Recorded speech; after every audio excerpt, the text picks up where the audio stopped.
I'm Neil. This is Danny. And it's an opportune time that we scheduled to have this podcast today, Dan, because Yankees may have suffered their ugliest loss of the year last night, and they got another piece of great news a couple hours before we came on to record this podcast, is that Jazz Chisholm has a UCL injury, and that could lead to what we all know. So what up, Dan? How are you? Everything's going well. Yeah, we had planned to talk about a bunch of stuff after yesterday's Yankees debacle. Obviously, a lot of new stuff has come out, football related and baseball related, which we're going to get into. But we can start with the Yanks. And then before, I kind of want to hear what you want to say first, because I think I know where you're going to go with it. And then maybe I can kind of talk you off the ledge a little bit. So, Go ahead. Well, I didn't come out strong after Brian Cashman. Obviously, he's overall done a good job. The Yankees are in the playoffs every year. I get it. But I'm just so sick of this. There's nickel and diming moves that we've done. Now, the only major ad we have is Jazz. Now, Jazz is hurt. What if Jazz has to have Tommy John surgery? What is this team going to look like? I'm supposed to hold hot hopes that this team can hit, that Giancarlo Stanton is going to hit like the home run like he did the other day. But I watched him last night come up, and they walked the bases loaded for Aaron Judge. And what did Giancarlo Stanton do? Struck out on 3 weak-ass pitches. So listen, I know Brian Cashman's not the best manager in the world. I've said this before, and you and I talking personally. I don't think I've said it on the pod yet, but he's not the problem. The problem is the guy who gets the guys here. And I know this is not the greatest time to talk about it since Jazz looked like he was a good ad, but to me, it's more of an underlying thing is that's the only thing he did. The only relief pitcher he brought in has looked very human after a good first couple outings. And it just, to me, speaks to he didn't want to pony up. You have Juan Soto guaranteed only for this year. You should have went all in. Jazz should not have been the only move. Mark Leiter Jr. should not have been the only bullpen arm. I don't care that it was costing an arm and a leg. Do something. 90% of these prospects don't end up meaning anything. So I don't want to hear that, we have to hold on to the prospects. So, you know what? Some prospects end up being Gary Sanchez. Yeah, no, I'm in agreement with you. I really don't want to get into last night's game with the White Sox. I know it was a debacle. It was terrible. I totally think we went into that game thinking we were eventually going to explode offensively, and we just never did. That first inning, we had second and third up 1-0, I believe, after Judge doubled, and we did nothing after that. And then in the second inning, too, I think we had something with 1 out with Soto and Judge, and I don't think they hit anything. They need to win the next 2, obviously. Obviously, 1 loss to the White Sox, who've won like 29-something games this year, is terrible. I'll get more into the team. Yeah, I kind of go back to the beginning of the year when I remember all those media outlets that were saying that the Yankees – well, there was one, I think it was Fangraphs or something like that they're saying the Yankees would only win like 70 games this year, I think, or 75, something like that. It was like, what the hell? Like fourth best in the division. Yeah. Something like that, yeah. And I remember because, if you think about it, our pitching staff before our start of the year, between Rodon, Stroman, Schmidt, Cortez, and Heel, who hadn't done anything yet, you wouldn't think that starting rotation is really that great. And they got off to this great start, and they've kind of come back down to earth. Baseball has this kind of thing where everything kind of averages out in the end. So we've gone through this we had a really great stretch, we had a pretty crappy stretch, and now we're kind of somewhat in the middle. We've kind of made it better, but we're still kind of in the middle. I think it's going to have to be our bats that are going to have to carry the day. Our pitching, starting, bullpen is just not good enough. Besides Carlos Rodon, I never thought I'd say I trust the most Carlos Rodon in this rotation. It's kind of a problem with Carlos Rodon. I know he's been very good, so I really can't. But Cole hasn't. I don't know if it's still – he's just not there yet, obviously, with his injury at the beginning of the year. Not bad, but not dominant. Yeah, no. Stroman's been pretty terrible. He had a good last start, I know, but before that, he was terrible for like a month. Inconsistent. Cortez has been terrible. Big start tonight against the White Sox. It's a must win. If he doesn't have it right now, Don't know what you're going to do. Keel, I know he had a bit. I think he got banged around a little bit yesterday. Again, I know you really can't throw away games in August when you're tied with the Orioles, but as long as the Yankees, they have to win the next two. In terms of what Cashman didn't do, the only one is really Spencer Jones. Everyone is saying that he's Mr. Untouchable. I mean, I'm kind of thinking about it. If we have Judge and we're supposed to have Soto and eventually Dominguez, and Stanton's still on for a few more years, where does Spencer Jones fit in that? That's why I don't think he's really that untouchable. I'm not sure how Tanner Scott is doing right now. I didn't check on him beforehand, how Tanner Scott has done before the trade. If that's who they were asking for, or was it Dominguez? I'm not really positive about that. But between our bullpen of De Los Santos, I like Mark Leiter. I like him a lot. I know we had a bad outing last time, but I like him. Clay Holmes obviously can't be fully trusted. Weaver can't be fully trusted. Canely can't be fully trusted.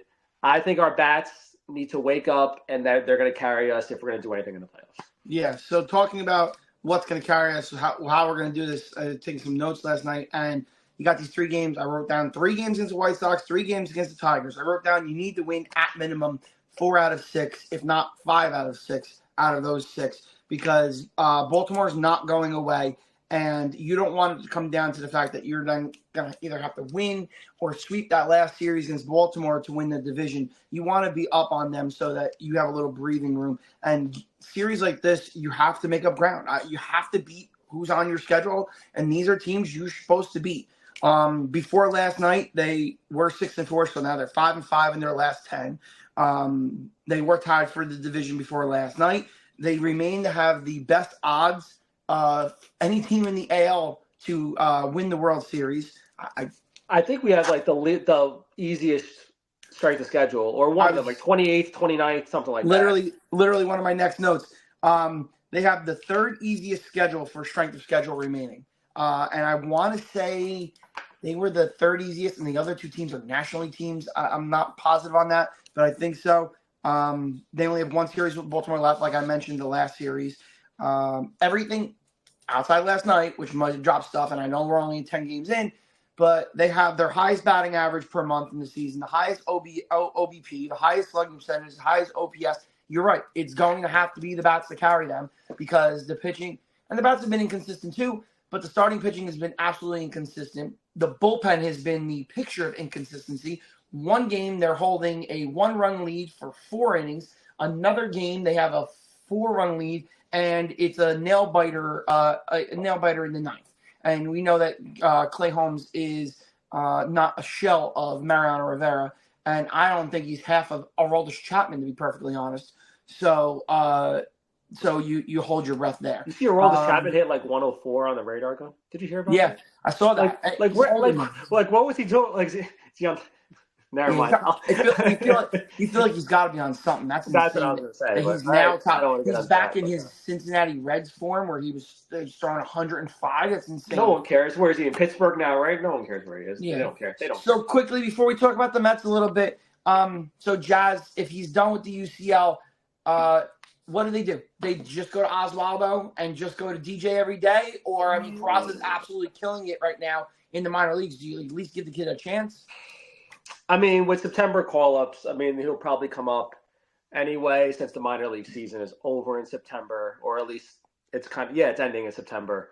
So he'll be up along with, I'm sure Dominguez will be up too. That's another thing. I think if we have to go all in, Dominguez has to be up. And I know Verdugo has been a good outfielder. I mean, you wouldn't trade the kid. Bring him up here. He's obviously he's got talent. You can't bring him up and then just sit him on the bench. Yeah, the fan base is going to riot. I've seen enough for Verdugo.